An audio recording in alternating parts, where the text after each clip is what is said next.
लोकसभा चुनाव में भले ही अभी वक्त हो, लेकिन अभी से उसकी रूपरेखा और रणनीति सभी दल तैयार कर रहे हैं। 23 जून को बिहार के पटना में विपक्षी दलों का महाजुटान इसका सबूत है।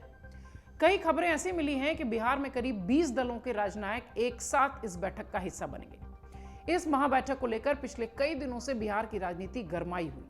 23 जून को वो दिन आ ही गया जब सभी राजनीतिक पंडित अलग अलग दलों के एक साथ विचार मंथन करने के लिए जुट रहे।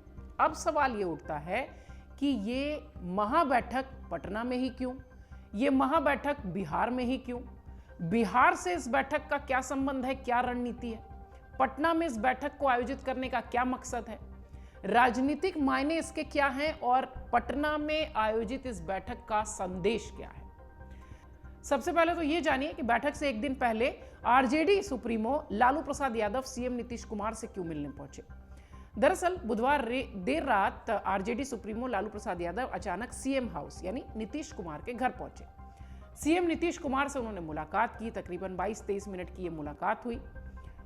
अरसे बाद अचानक से लालू यादव का सीएम नीतीश के घर पहुंचना चर्चा का विषय बना, लाजमी है। इस दौरान सीएम नीतीश कुमार के स्वास्थ्य के बारे में उन्होंने बातचीत की, ऐसी खबरें हैं। और सूत्रों ने यह भी कहा कि विपक्षी एकता की बैठक है चूंकि, तो इसके लिए भी दोनों नेताओं के बीच चर्चा हुई होगी। यह बात हो गई इस मुलाकात की। अब समझिए कि बैठक के लिए बिहार क्यों चुना गया, बैठक के लिए पटना क्यों चुना गया। बिहार की राजधानी पटना में 23 जून को करीब 2 दर्जन राजनीतिक पार्टियों का महाजुटान है। ये सब आप जानते हैं, हमने कई सारी रिपोर्ट्स आपको दिखाई है। सभी दलों के बीच लोकसभा चुनाव के लिए एक समान लकीर खींची जाएगी, ऐसी उम्मीद है, जिससे कि 2024 में पीएम मोदी बनाम विपक्षी एकता का एक जो फ्रेम है, एक जो खाका है, वो तैयार हो सके। यह बैठक मुख्यमंत्री और जेडीयू नेता नीतीश कुमार के एक अन्य मार्ग स्थित सरकारी आवास पर होनी है। 11 बजे के आसपास का जो समय है वो निर्धारित किया गया है। मुख्यमंत्री आवास में मेहमानों के लंच और डिनर की भी विशेष तैयारी है, व्यवस्था है, बिहारी व्यंजनों को परोसने की तैयारी है। विपक्षी एकता की इस महाबैठक में कांग्रेस की तरफ से राहुल गांधी और पार्टी के अध्यक्ष मल्लिकार्जुन खड़गे पहुंचेंगे। इसके अलावा एनसीपी के प्रमुख शरद पवार, पश्चिम बंगाल के मुख्यमंत्री और टीएमसी की अध्यक्ष ममता बनर्जी, दिल्ली के सीएम और आप के संयोजक अरविंद केजरीवाल, तमिलनाडु के सीएम और डीएमके नेता एमके स्टालिन, झारखंड के CM Hemant Soren, national conference के फारूक अब्दुल्ला, पीडीपी के महबूबा मुफ्ती, सपा के अखिलेश यादव, उद्धव ठाकरे, वाम दलों के सीताराम येचुरी सहित तमाम नेता इसमें शामिल होने वाले हैं। बैठक की अगुवानी नीतीश कुमार और उप मुख्यमंत्री तेजस्वी यादव करने वाले हैं। पिछले कुछ महीने से नीतीश कुमार विपक्षी दलों को जोड़ने की कोशिश करते रहे हैं। पिछले साल सितंबर से अगर आप देखिए तो उन्होंने मुलाकातों का सिलसिला शुरू कर दिया था। वो कभी दिल्ली आते हैं, कभी तमिलनाडु जाते हैं, सबसे मिलते जुलते दिखाई पड़ रहे थे।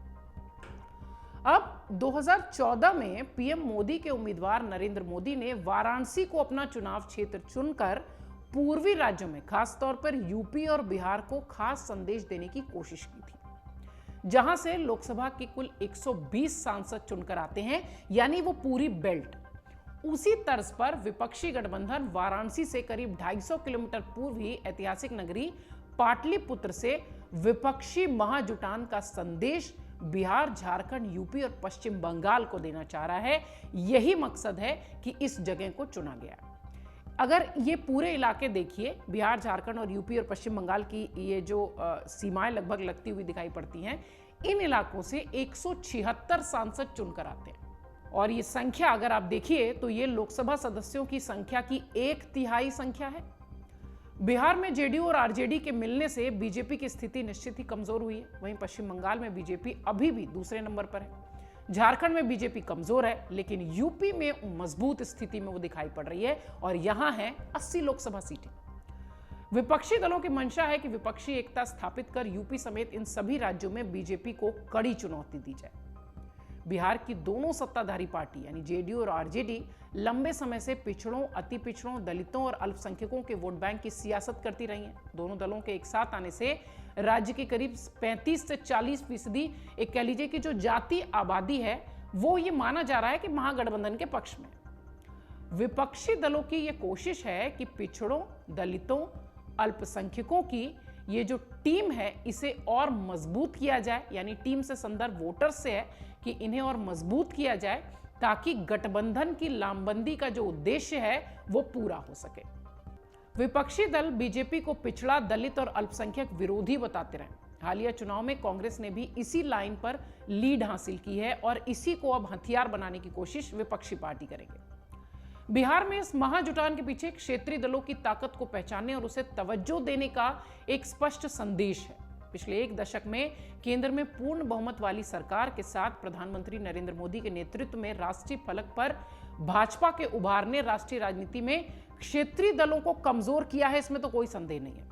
अब उम्मीद यह की जा रही है कि लोकसभा चुनाव की लड़ाई में बीजेपी को हराने के लिए उत्तर प्रदेश, बिहार, महाराष्ट्र, झारखंड, आंध्र प्रदेश, तमिलनाडु, दिल्ली, पंजाब सहित जम्मू कश्मीर में क्षेत्रीय दल अहम भूमिका निभाएंगे। विपक्षी गठबंधन में क्षेत्रीय दल इसलिए भी अहम माने जाते हैं क्योंकि भाजपा एनडीए के खिलाफ लगभग 300 सीटों पर उम्मीदवार उतार सकती है।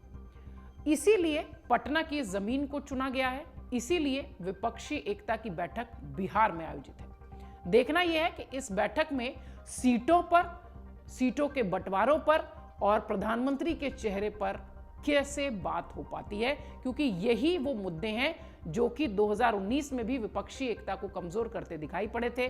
अब 2023 में एक बार फिर विपक्ष लामबंद हो रहा है। अगर वो इन मुद्दों से पार पा गए तभी शायद प्रधानमंत्री मोदी के सामने, या यूं कहें कि बीजेपी के सामने वो खड़े हो पाएंगे। अमर उजाला अब आपके टीवी पर भी। अपने स्मार्ट टीवी पर YouTube पर सर्च करें अमर उजाला, चैनल सब्सक्राइब करें और देखें ताजा खबरें, वो भी HD क्वालिटी में।